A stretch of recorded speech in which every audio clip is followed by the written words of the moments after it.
Hello everyone, I'm Sara Hooker. I lead Cohere's research arm. Today we're talking about the Scholars Program, which is our bet on finding the best engineers around the world and giving them that first door into AI top-tier research at a frontier lab. But to start, I kind of want to take a wider look. So Ahmet, Marzieh, you've been both involved in our Scholars Program. You have to look at hundreds and hundreds of applications. What do you think makes a meaningful application? What should people think about as they think about applying to our lab? I think our Scholar Program is very unique in the sense that we are looking for people with very little research background because we want to help them get into research. So it makes it a little bit difficult to evaluate people because they haven't done research. But what I think makes a really good scholar is someone who is curious and passionate and cares about learning. And because this is a great learning opportunity, both about the problem itself that they will be working on, but also just working with the mentors at Cohere and learning about how research is done from everyone. So I guess what I'm always looking for is someone who is very open and curious and wants to learn. So that's very important. And Ahmet, so you're a very experienced researcher. Who opened that first door for you? Who first gave you your first shot at AI research? For AI research, I think bachelor supervisor, let me say it that way. But I think beyond, not only AI research, but I think this is about research, research motivation to explore something. That is definitely my father, because he always pushed me to, okay, if you are doing something, do for the depth of it. I think this is the gist of the being research. Actually, how we also look at the Scholar Program, in my opinion, is really like that. If someone is really passionate about exploring something, this is the core skill. Yeah, and this is a good time. This is a good moment to also ask. So, what makes for a successful researcher? When you look at your colleagues, what are traits that you think, and not your immediate colleagues, it can be the wider field, but what traits do you think make for success in research? And John, you are one of our scholars, and you've joined as a research engineer.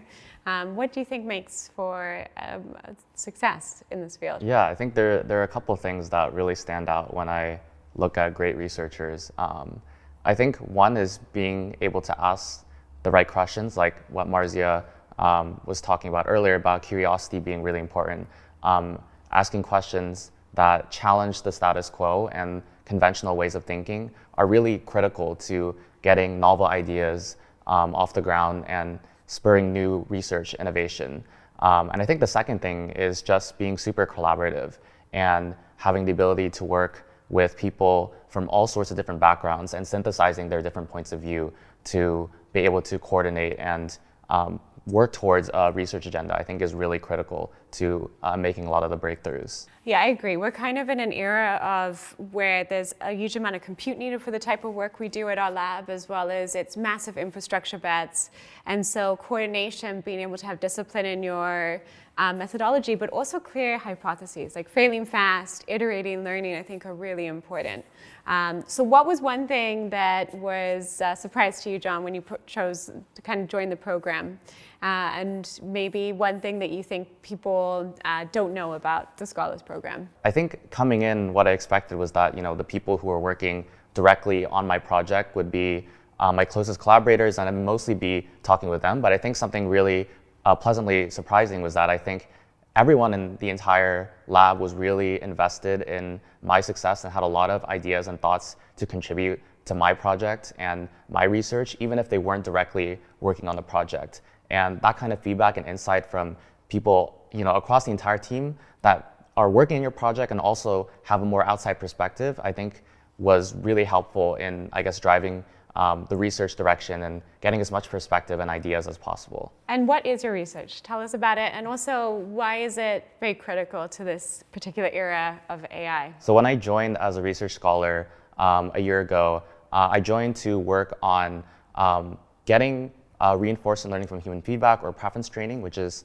become a really standard critical piece of training state-of-the-art foundation models and making it work in multilingual settings. So when we look widely at the field currently, most of the works in getting our models to be more aligned to human preferences have been really mostly exclusively focused on high resource languages like English. And as a result, what we find is that many of these models perform not very well, and often means that people who don't speak English or these high resource languages are often excluded from access to these technologies, which are becoming increasingly important. So I was working on trying to bring these state-of-the-art alignment techniques to multilingual models and making them effective for improving the multilingual performance of these models across a wide variety of languages. Yeah, I think alignment is, and this steering of models, because we're kind of steering the models to what we think humans care about.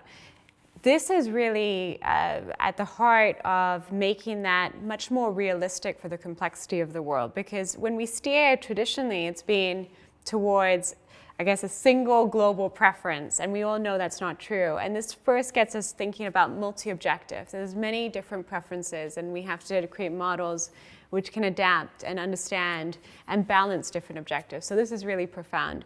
I want to open it up. I want to ask, so, Marzieh, Ahmet, what's one piece of advice that you would give to your younger research self and that you would give, to scholars who are just starting out? I guess for me... No pressure. Yeah. it is a lesson that I learned over time, and I usually now say that to if I'm mentoring someone, but I would have also mentored my younger self, and I would say that is just how to view failures as a point of learning. It might be a little bit like a cliche, but really the best learning lessons happen when failures happen, and that can be in your in the actual experiment that you're running, the hypothesis that you had that you are validating, but also in general in life, like what you think might be something you want at one point and you don't get. Learning from that and get better and move. That's it. Perseverance is a crucial ingredient of just really developing anything that is unknown, but it's, I often say one of the core ingredients is just being the last one working on the problem. It's a balance, but I do think this is a core component of even really being successful as you're just starting out in anything. You have to build a craft, which often just involves repetition to begin with. And almost everyone who ends up at the frontier of AI, who's very accomplished, they've all developed the craft. And then what happens after that is the magic of having like a research taste and a perspective. But to get there, you first just have to build that craft. It's kind of like any type of really specialization or being an expert in everything. There's a lot of repetition and perseverance initially. I want to ask a question. Maybe I'll switch it, Ahmet. So I think this is one aspect that I'm quite proud about, is that we scholars, one of the key goals is to still publish. We've seen this closing down of publishing in industry labs. I guess why is that trend happening, and why is it so important that we still have programs that publish and release work?